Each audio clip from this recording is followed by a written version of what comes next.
Buenas tardes.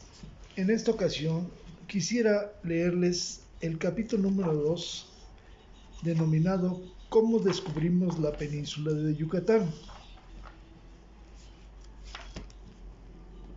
que se encuentra en el libro Historia verdadera de la conquista de la Nueva España, obra del ilustre Bernal Díaz del Castillo, un libro que fue publicado en su séptima edición en 1986 por Editorial del Valle de México.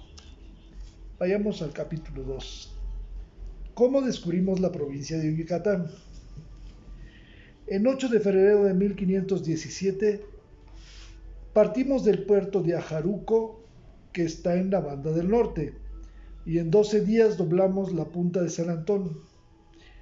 Y doblada aquella punta y puestos en alta mar, navegamos a nuestra aventura hacia donde se pone el sol, sin saber bajos ni corrientes, ni qué vientos suelen señorear en aquella altura, con gran riesgo de nuestras personas, porque en aquella sazón nos vino una tormenta que duró 2 días con sus noches, y fue tal que estuvimos para perdernos.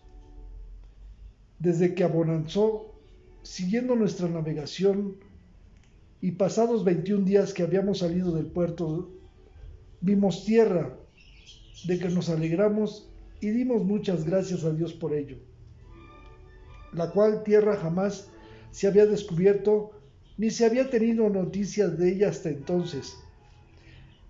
Y desde los navíos vimos un gran pueblo que, al parecer, estaría de la costa 2 leguas.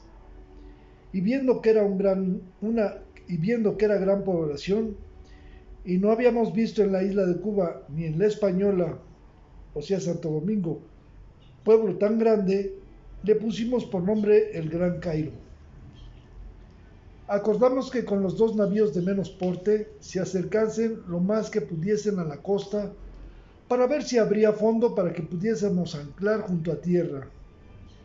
Y una mañana, que fue el 4 de marzo, vimos venir 10 canoas muy grandes, que se dicen piraguas, llenas de indios naturales de aquella población, y venían a remo y vela. Son canoas hechas a manera de artesas y son grandes y de maderos gruesos y acabados de arte, que está hueco, y todas son de una madera, y hay muchas de ellas en que caben 40 indios. Llegados los indios con las 10 canoas cerca de nuestros navíos, con señas de paz que les hicimos, y llamándoles con las manos y capeando para que nos viniesen a hablar, porque entonces no teníamos lenguas que entendiesen la de Yucatán y mexicana. Sin temor ninguno vinieron y entraron en la nao capitana sobre 30 de ellos, y les dimos a cada uno un sartalejo de cuentas verdes, y estuvieron mirando por un buen rato los navíos. El más principal de ellos, que era cacique, dijo por señas que se quería tornar en sus canoas e irse a su pueblo, que para otro día volverían y traerían más canoas en que saltásemos en tierra. Venían estos indios vestidos con camisetas de algodón como chaquetas, cubiertas sus vergüenzas con unas mantas angostas, que entre ellos se llaman masteles o mastlatl.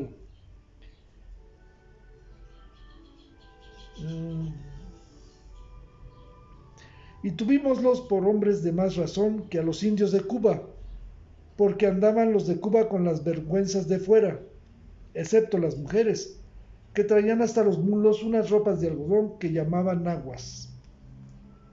Otro día por la mañana volvió el mismo cacique a nuestros navíos y trajo 12 canoas grandes, con indios remeros, y dijo por señas, con muy alegre cara y muestras de paz, que fuésemos a su pueblo, que nos darían comida y lo que hubiésemos menester, y que en aquellas sus canoas podíamos saltar en tierra.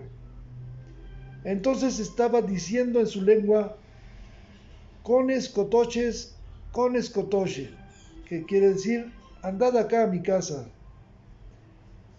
Por esta causa pusimos por nombre a aquella tierra Punta de Cotoche o Cabo Catoche, y así está en las cartas de marear.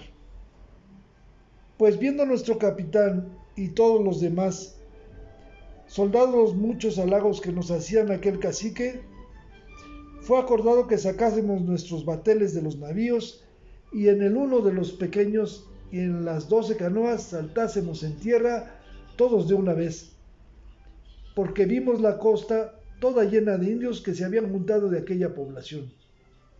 Y así salimos todos de la primera barcada. Cuando el cacique nos vio en tierra y que nos íbamos a su pueblo, dijo otra vez por señas al capitán que fuésemos con él a sus casas. Y tantas muestras de paz hacía que, tomando el capitán consejo para ello, acordóse por todos los más soldados que, con el mejor recaudo de armas que pudiésemos llevar, fuésemos. Y llevamos 15 ballestas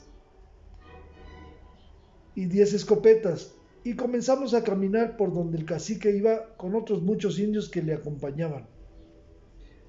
Yendo de esta manera, cerca de unos montes breñosos comenzó a dar voces el cacique para que salieran a nosotros unos escuadrones de indios de guerra que tenían encelada para matarnos.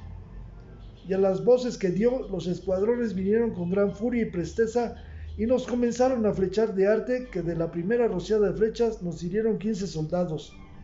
Y traían armas de algodón que les daban a las rodillas, lanzas, rodelas o escudos redondos, arcos, flechas, hondas y muchas piedras, y con sus penachos.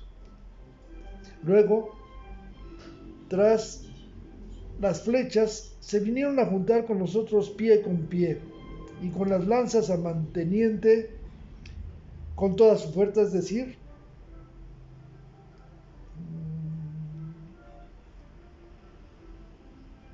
nos hacían mucho mal, mas quiso Dios que luego les hicimos huir, como conocieron el buen cortar de nuestras espadas y las ballestas y escopetas, por manera que quedaron muertos 15 de ellos. Un poco más adelante, donde nos dieron aquella refriega, estaba una placeta y 3 casas de cal y canto, que eran cues, cu, que en voz maya significa Dios, y adoratorios, donde tenían muchos ídolos de barro, unos como caras de demonios y otros como de mujeres, y otros de otras malas figuras, de manera que al parecer estaban haciendo sodomías, los unos indios con los otros. Y dentro, en las casas, tenían unas arquillas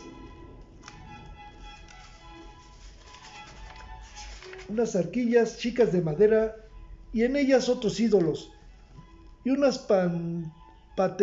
patenillas, que quiere decir medallón, de medio oro y lo más de cobre, y unos pinjantes, o sea, joyas para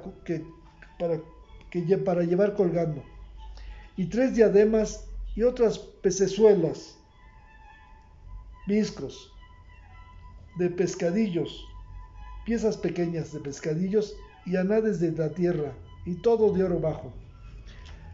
Desde que lo vimos visto, así el oro como las casas de cal y canto, estábamos muy contentos porque habíamos descubierto tal tierra, porque en aquel tiempo ni era descubierto el Perú, ni aún se descubrió de ahí a 20 años.